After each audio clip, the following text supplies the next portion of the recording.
Il y a des gens qui parlent de la simcha comme un thème, simcha, ga'ava, emuna, d'accord? Rabbeinu, il a pris le thème de la simcha et il a dit la simcha dans la tchouva, la simcha dans la emuna, la simcha dans la Torah. Même quand tu pleures, tu dois être besimcha. Ça n'existe pas une situation que tu es triste. Ça n'existe pas une situation, tout le temps, même les pleurs qu'il faut pleurer, ça doit être joyeusement. Je ne sais pas si vous connaissez, mes amis, ce degré, ce niveau de réjouissance. C'est une sensation, on a cette sensation quand on marie un enfant, quand on fait la brit mila à un enfant, ou alors quand on fait rentrer une fille ou un garçon à la bar mitzvah, bat mitzvah. Les parents, il y a un moment, ça touche le cœur, bam, là où il faut, d'un coup tu commences à devenir sensible. Vous savez ce que c'est ce moment-là? C'est ce qu'on a parlé tout à l'heure dans la Torah 22, le lien entre le corps et l'âme. Quand le corps ressent l'âme, il y a une sensibilité qui se fait, qui est parfaite.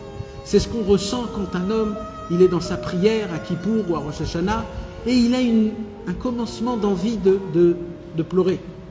Ou alors quand un homme, il fait teshuva, ou alors quand un homme, à Tisha B'Av, quand il est assis par terre, et il essaye un petit peu de rentrer dans les kinotes, dans Echa, il essaye un peu de ressentir la destruction du temple. Quand Ras Veshalom, mes amis, on entend des mauvaises nouvelles qui se passent avec nos frères, etc. On a une connexion entre le corps et l'âme, ce qu'on a parlé dans la Torah 22, que pourquoi on n'arrive pas à la ressentir, parce que le corps, il a de l'effronterie.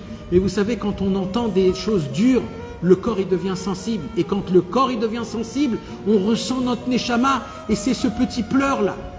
Il dit Rabbeinu, mais le pleur, il faut qu'il sorte, pas du corps, il faut qu'il sorte de la neshama. Parce que le pleur, quand il sort du corps, il est avec tristesse. Il dit Rabbeinu, tu dois atteindre un niveau de joie, de prendre tout le mal et de l'inverser en bien. Quand tu entends des mauvaises nouvelles sur nos frères juifs, des attentats et des guerres, c'est très dur, on doit pleurer. Mais il dit Rabbeinu, il faut l'inverser en bien. On a dit, le tahlit à yerida, c'est le tahlit à aliyah. Alors quand on entend des mauvaises choses, il faut faire quoi? Il faut se dire combien même. Pourquoi les goïms, ils nous veulent du mal? Parce qu'on est des juifs. Tzadik ou pas tzadik, ils veulent nous tuer. Parce que notre nom, c'est le nom d'Hachem.